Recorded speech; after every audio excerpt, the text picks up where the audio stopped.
Hola gente del mundo y bienvenidos a mi canal. Hoy les traigo un caso de unas asesinas y está un poco largo, así que tráiganse algo para que coman, tomen o lo que sea. Y como está largo, pues vamos a empezar. No olviden que les dejo el Instagram por si tienen una historia de terror, me la pueden dejar ahí. El día de hoy les voy a presentar a las Poquianchis.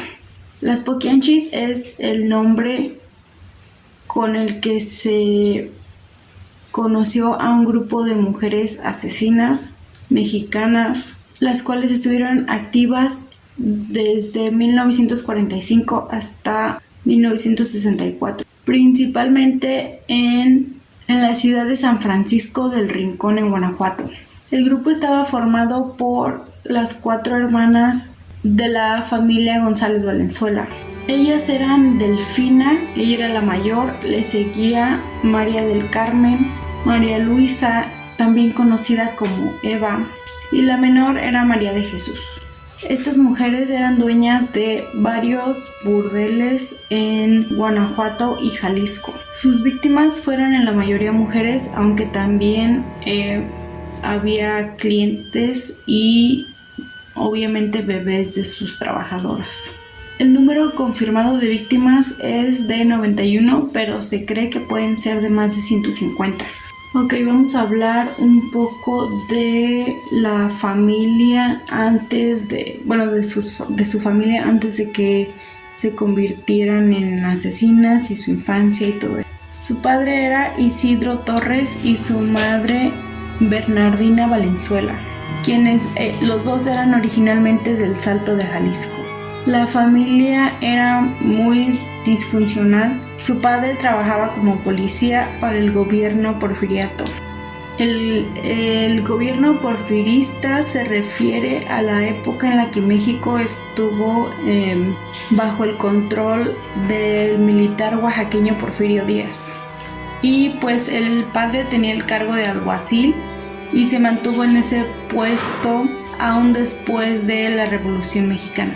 Él era un hombre violento y prepotente y autoritario, que con frecuencia golpeaba a su esposa e hijos. Se dice que desde pequeñas obligaba a sus hijas a estar en las ejecuciones de los presos. En cambio, la madre era una fanática religiosa. Los maltratos en casa eran tan graves que en una ocasión María del Carmen, aún siendo una adolescente, huyó con su novio. Su novio era Luis Jasso y era varios años mayor que ella. Su padre la buscó y tras encontrarla la encarceló en la prisión municipal.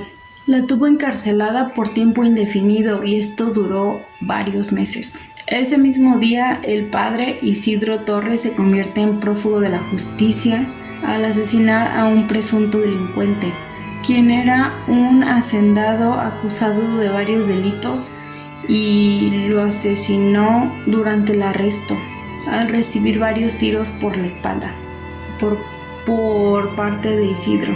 Y así es como a Isidro se le ocurre la gran idea de huir de la justicia, dejando encarcelada a su hija. Creo que se le olvidó que la tenía en la cárcel.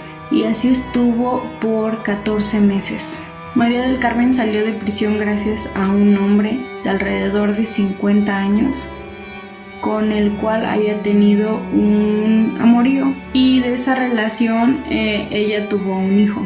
La familia Torres Valenzuela se vio obligada a cambiar su apellido por el de González para evitar posibles represalias y así poder huir del pueblo. Y el padre se separó de la familia para poder vivir la vida de un prófugo.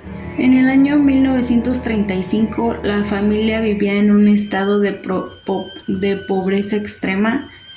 Las hermanas tenían trabajo en una fábrica textil, pero apenas les servía para comer un poco. 3 años después, María del Carmen conoció a otro hombre y ese mismo año se fueron a vivir juntos.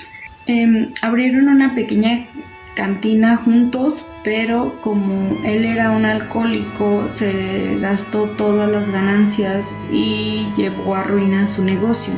Entonces María del Carmen decidió regresar a vivir con su familia. Para este tiempo los padres de las hermanas ya habían fallecido y les dejaron una modesta herencia, con lo cual la mayor, Delfina, abrió su primer burdel, ubicado en el Salto de Jalisco. La prostitución era ilegal en este estado, pero la vigilancia para combatirla no era muy buena. El prostíbulo estuvo abierto varios años hasta que una riña llamó la atención de la policía y terminaron cerrándolo. En 1945, Delfina vuelve a abrir el establecimiento, pero esta vez en Lagos de Moreno, Jalisco. Para establecer el negocio, esta vez se aseguró de contar con el apoyo de las autoridades, obviamente corruptas. El propio alcalde dio los permisos para que el establecimiento pudiera operar como bar a cambio de servicios sexuales. Las mujeres que trabajaban en este bar eran engañadas o compradas a tratantes. Las trabajadoras eran obligadas a comprar ropa y comida a las hermanas a precios muy altos para así acumular deudas y tener que prostituirse para sacar dinero y poder pagarles.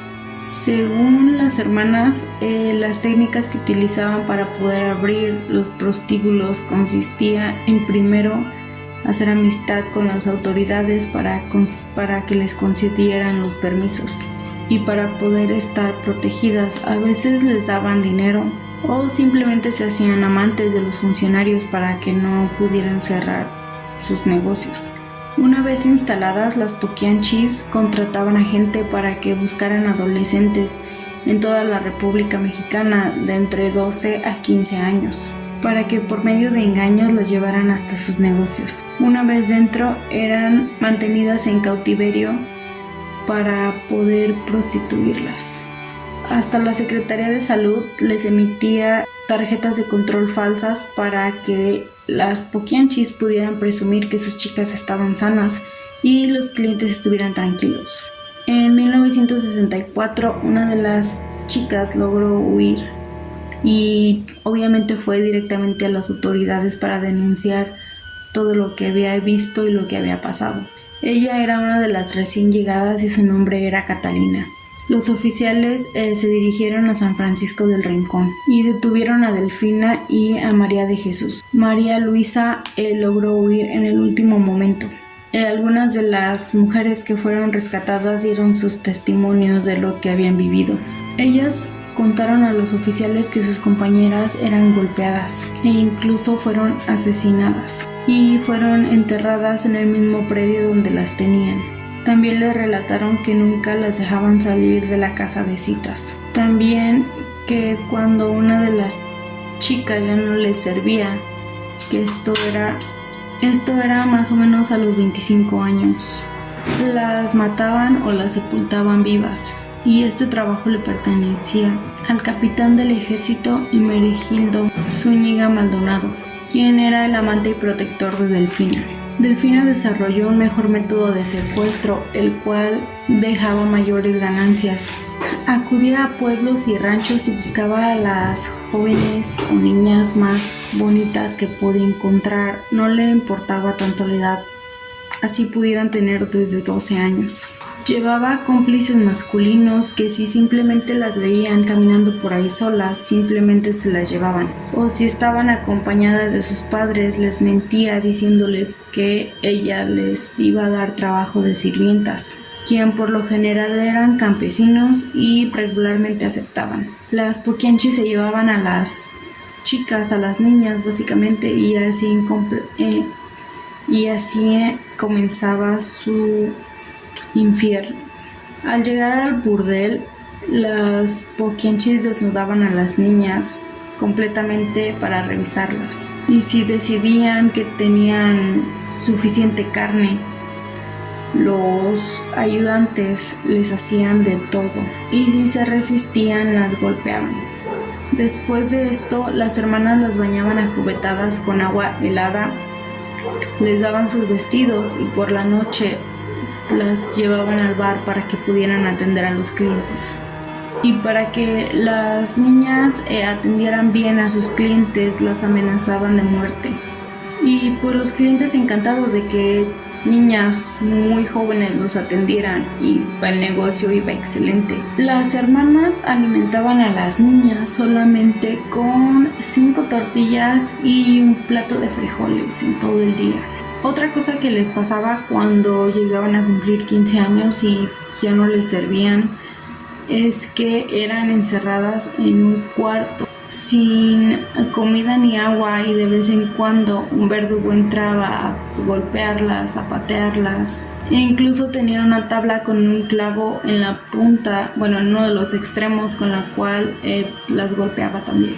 Y cuando ya la chica ya no podía defenderse, el verdugo la llevaba afuera y era enterrada viva, como dijimos antes. O las torturaba poniéndole planchas calientes sobre la piel, y otras simplemente las arrojaba desde la azotea para que murieran cuando cayeran al piso.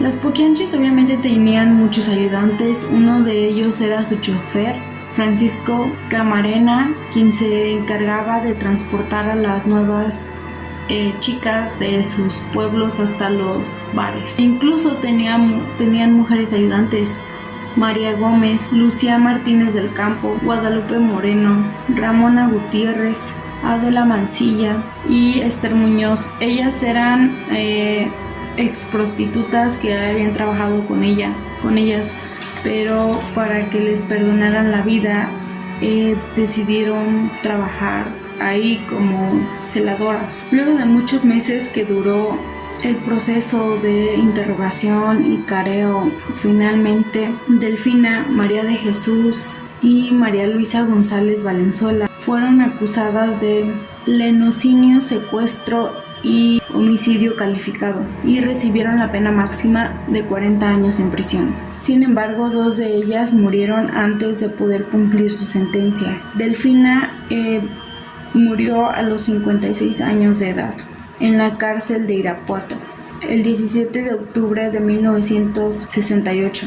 María Luisa también perdió la vida en la cárcel municipal de Irapuato en noviembre de 1984, luego de ser consumida por un cáncer hepático. Y María de Jesús fue la única que falleció ya estando en libertad. Pues sí, ese fue el caso de hoy. Creo que estuvo muy... no sé, estas mujeres estaban muy locas. Qué bueno que ya no están. Y recuerden, cuiden a sus hijas, porque nunca saben.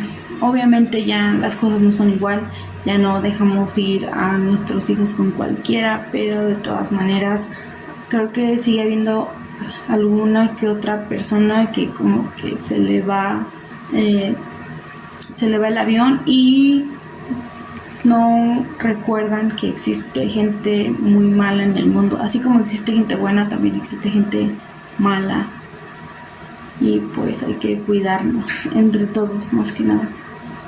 Y sí, esto fue el caso de hoy, que no es una historia, es un caso que realmente pasó. Y sí, si les gustan este tipo de cosas, ya saben, suscríbanse. Si tienen una historia de terror, mándenmela a mi Instagram y sigan viendo para más. Gracias, bye.